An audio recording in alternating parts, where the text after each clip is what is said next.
Om Shanti. Good morning. साकार मुरली 18 जून 2021। बाबा का मीठा मीठा पत्र हम मीठे मीठे बच्चों के मीठे मंथन के लिए। मंथन शुरू करने से पहले प्यार के सागर शिव बाबा की करदानी किरणों के नीचे बैठ जाते हैं और महसूस करें, मैं प्रेम स्वरूप आत्मा हूं, प्रेम के सागर शिव बाबा की संतान हूं। आज मीठे बाबा ने कहा, मीठे बच्चे, बाप आए हैं तुम बच्चों की खिदमत करने। खिदमत का मतलब सेवा। मैं कहता भाई बहुत अच्छी खिदमत करते हैं। बाबा कहते हैं अब तुम भी बाप समान बन सबकी खिदमत करो। बाबा ने हमारी खिदमत की तो हमको क्या करना है? दूसरों की खिदमत करनी है, सेवा करनी है, ज्ञान सुनाना, किसी को परमात्मा का सत्य परिचय दे देना, ये सब क्या है? खिदमत है, सेवा है। ये सेवा हम सबको करनी है। आज का प्रश्न है, ब्रह्मा बाप का कौन सा एक विचार चलता जिस पर शिव बाबा कहते वेट एंड सी, फिकर मत करो।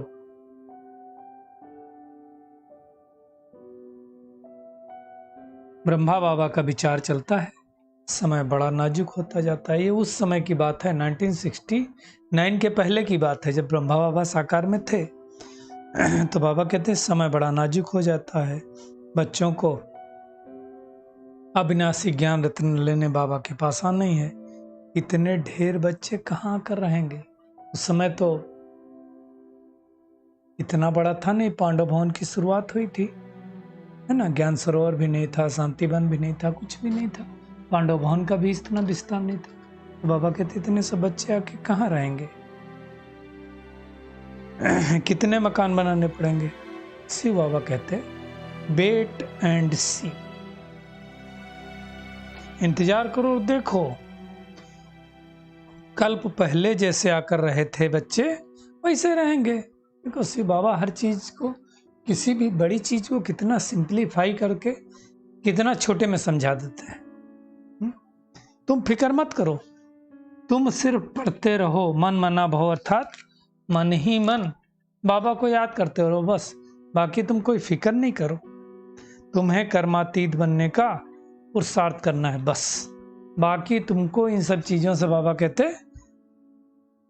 कोई ज्यादा मतलब नहीं रखना। कल पहले जो हुआ था वो होगा। देखो बाबा कितनी अच्छी रीति से चीजों को समझा रहे हैं, है ना। आज का गीत है, तुम्हें पाके हमने जहां पा लिया है, ये जमी तो जमी आसमां पा लिया है। बाबा कहते हैं बच्चों से ओम शांति, और क्या कहेंगे? बच्चे भी कहते हैं ओम शांति। क्यों? क्योंकि बाबा कहते तुम तो हो शांत स्वरूप आत्मा, तुम भी मास्टर पतित पावन हो। जैसे शिव बाबा को क्या कहते पतित पावन, तो बाबा कहते तुम मास्टर पतित पावन। जैसे काग वैसे बच्चे। बाबा के एग्जाम्पल।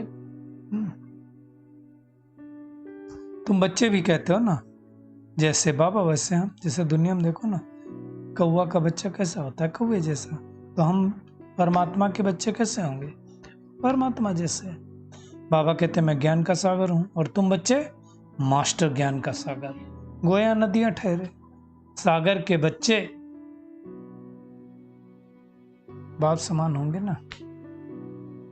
तो बाबा कहते हैं बड़ी बड़ी नदियां भी हैं, बड़े बड़े तालाब भी हैं, बड़े बड़े सरोवर भी हैं, वो दुनिया में जड़। और बाबा कहते हैं तुम हो चैतन्य। हमारे से बाबा ने उसकी तुलना की। बाबा कहते हैं कई बच्चे इन बातों को नहीं समझते हैं।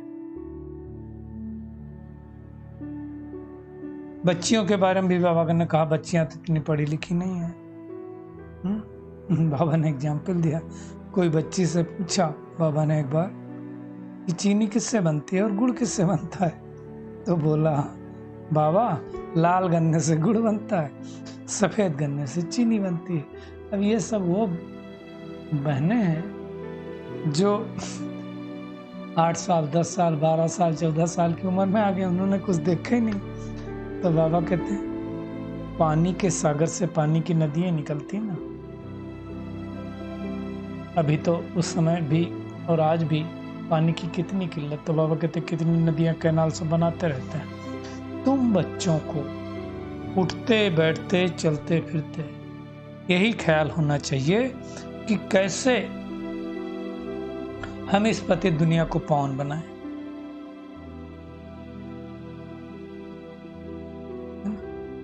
कैसे बाबा से हम विश्व की बादशाही लें, ऐसी बादशाही जो कोई छीन नहीं सकता हमसे। 21 जन्म के लिए बादशाही चलती है। बेहद का बाप आकर के बेहद का ही राज्य देंगे ना। राजभाग चलाने के लायक बनाते हैं, पवित्र बनाते हैं। पतित पावन जब हम कहते हैं तो कौन याद आता है? श्री कृष्ण नहीं याद आता पतित पावन, उस समय परमात्मा ही याद आता है, निराकार परमात्मा। बाबा कहते हैं अभी तुम सम्मुख बैठ करके ज्ञान सुन रहे हो, सबको थोड़ी ये ज्ञान है। बाबा ने समझाया है कि ब्रह्मा तन द्वारा आकर के परमात्मा आदि सनातन देवी देवता धर्म की स्थापना करते हैं, और जब स्थापना पूरी हो जाती है फिर विनाश होता। पहले विनाश नहीं होगा, पहले स्थापना होगी फिर विनाश होगा। इससे कंफर्म हो जाता है कि शिव बाबा पुरानी दुनिया में आते हैं, क्योंकि विनाश बाद में होता है। एक धर्म था ना, तो फिर अनेक धर्म है अभी, तो अनेक धर्मों का तो विनाश होगा ही होगा, और एक आदि सनातन देवी देवता धर्म की स्थापना होगी, जिसका भी कोई नाम निशान नहीं है। इस समय देखो सारे धर्म हैं, आदि सनातन देवी देवता धर्म ही नहीं है, मुख्य धर्म ही गायब है।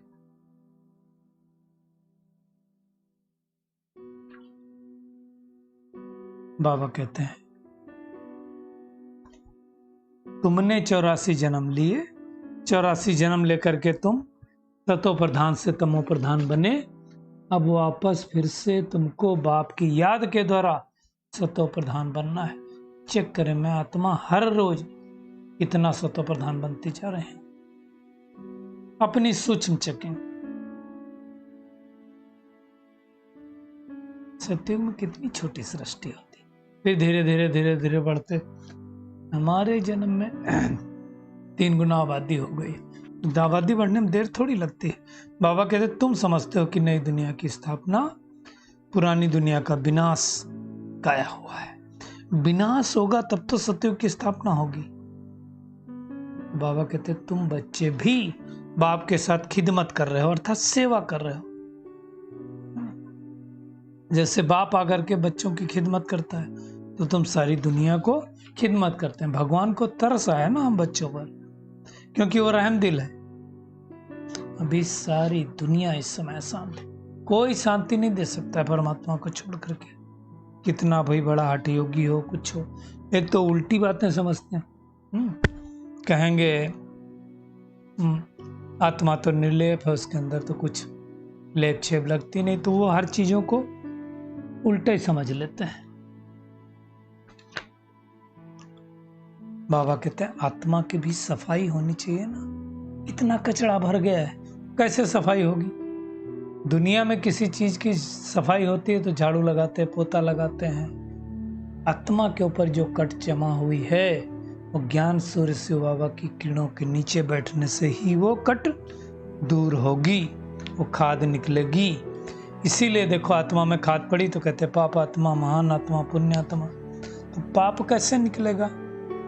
परमात्मा को याद करने से। दुनिया में देखो पुण्य आत्मा पाप आत्मा कहते हैं, महान परमात्मा नहीं कहते कोई। परमात्मा तो है ही एक, तो उसके लिए महान शब्द नहीं आता है, महान आत्मा कहा जाता है। ये सब बातें बाप आकर के, परमात्मा आकर के समझाते दुनिया में, और कोई समझा नहीं सकता। पतित दुनिया में पावन कोई ना हो सके, और पावन दुनिया में कोई पतित नहीं हो सके। अब उस पावन दुनिया का सैपलिंग लग रहा है।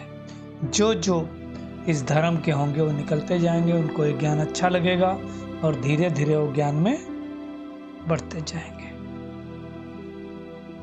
धीरे धीरे वृद्धि होती जाएगी। कि तो कितने छोटे छोटे मत पंथ टाल टालियां निकल आई हैं, है ना। उनमें कोई मेहनत नहीं लगती है। मुख्य मेहनत किसमें? आदि सनातन देवी देवता धर्म को वापस स्थापन करने में। बाबा कहते हैं दुनिया में तो किस्म किस्म के लोग मंत्र देते हैं, लेकिन सबसे बड़ा मंत्र क्या है? मन मना भाव, जिससे हम 5 विकारों पर जीत प्राप्त कर लेते हैं। दुनिया में राम राम जपते हैं ना, परंतु जानते नहीं राम कौन है ना। याद को ही वास्तव में योग कहा जाता है, इसलिए भारत का प्राचीन योग बहुत मशहूर है। इस योग से हम ब्राह्मण बने, ब्राह्मण से फरिश्ता बनेंगे, फिर देवता बनेंगे, फिर क्षत्रिय बनेंगे, फिर वैश्य बनेंगे, फिर शूद्र बनेंगे, फिर से ब्राह्मण बनेंगे, और ये चक्र, ये बाजोली का खेल चलता रहता है। बाबा कहते हैं परमात्मा ही शरीर में आकर के ज्ञान सुनाते हैं, शरीर बगैर कैसे सुनाएंगे? इनका तो अपना नाम था ना, ब्रह्मा बाबा का दादा लेखराज। बाबा कहते मेरा शरीर का कोई नाम नहीं, ना मैं पुनर्जन्म में आता हूँ, मैं इनमें प्रवेश करता हूँ तो इनको भी नहीं पता पड़ता मैंने कब प्रवेश किया। भले साक्षात्कार हुआ, सब कुछ हुआ, लेकिन एग्जैक्ट टाइम, डेट, तिथि, तारीख नहीं पता चलता है ना। तो बाबा कहते मैं आता हूँ रात में, अर्थात कलयुग रूपी रात में आता हूँ। अभी रात है ना, और आकर के क्या करता है? पतितों को पावन बनाता है। बाबा को छोड़ करके कोई बना नहीं सकता है।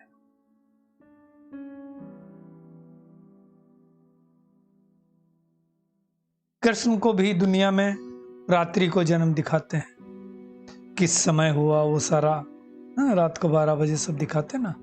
बाबा कहते मैं तो हूं निराकार, जैसे मनुष्य जन्म लेते वैसे मैं थोड़ी जन्म लूंगा, मैं तो पर काया प्रवेश करता हूं, मेरा दिव्य अलौकिक जन्म है।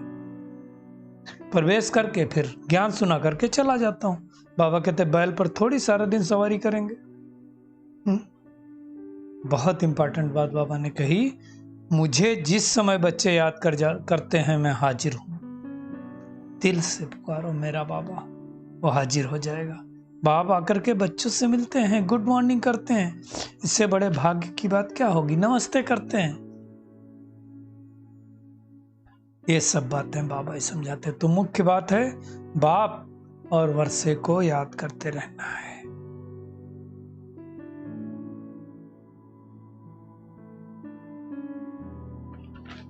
बाबा कहते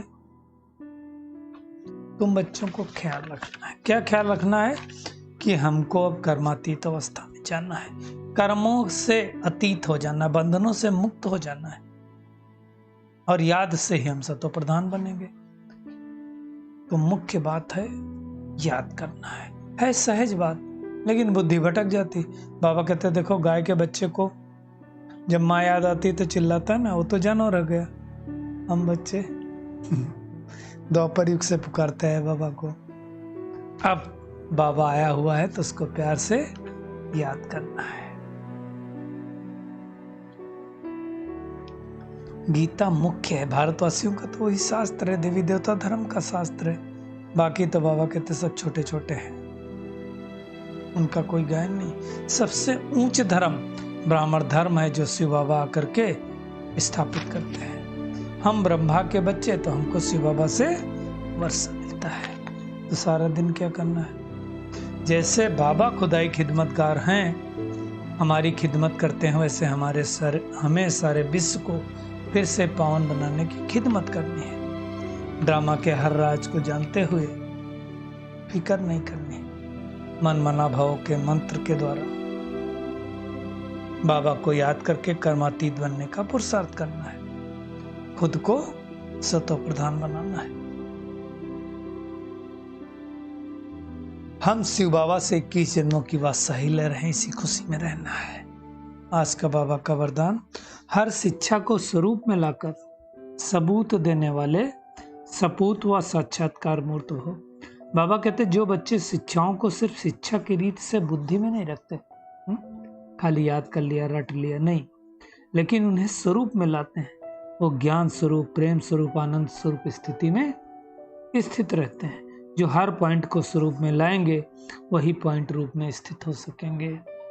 पॉइंट का मनन अथवा वर्णन करना सहज है, लेकिन स्वरूप बनना, अनात्माओं को भी स्वरूप का अनुभव कराना, यही सबूत देना अथवा सपूत व साक्षात्कार मूर्त बनना है। तो हमारे चेहरे से, चाल चलन से सामने वाली आत्मा को अनुभव हो जाए, ऐसा बनना है। स्लोगन है, एकाग्रता की शक्ति को बढ़ाओ तो मन बुद्धि का भटकना बंद हो जाएगा। बार बार एकाग्र करो, बुद्धि में एक संकल्प दो, परम धाम तो परम धाम याद आए, शांति धाम तो शांति धाम, सुख धाम तो सुख धाम याद आए। चलिए परमात्मा किरणों के नीचे बैठ जाते हैं और महसूस करें मैं बहुत भाग्यशाली आत्मा हूं। जैसे बाबा इस समय हमारी खिदमत में हाजिर हुए हैं, इसी तरह से मुझे विश्व की अनेक आत्माओं की खिदमत करनी है, सबको सही रास्ता बताना है, ताकि वो आत्माएं भी अपने पिता से वर्षा ले सकें। हर शिक्षा को स्वरूप में ला करके सबूत देना है, साक्षात्कार मूर्त बनना है। अब हमें कर्मातीत बनने का पुरुषार्थ करना है और उसके लिए आत्मा समझकर बाबा को याद करना है। जितना जितना याद करेंगे उतना हम कर्मातीत के समीप पहुंचते जाएंगे। शुक्रिया मीठे प्यारे बाप दादा, शुक्रिया आप सभी का इस मीठे मंथन के लिए। ओम शांति।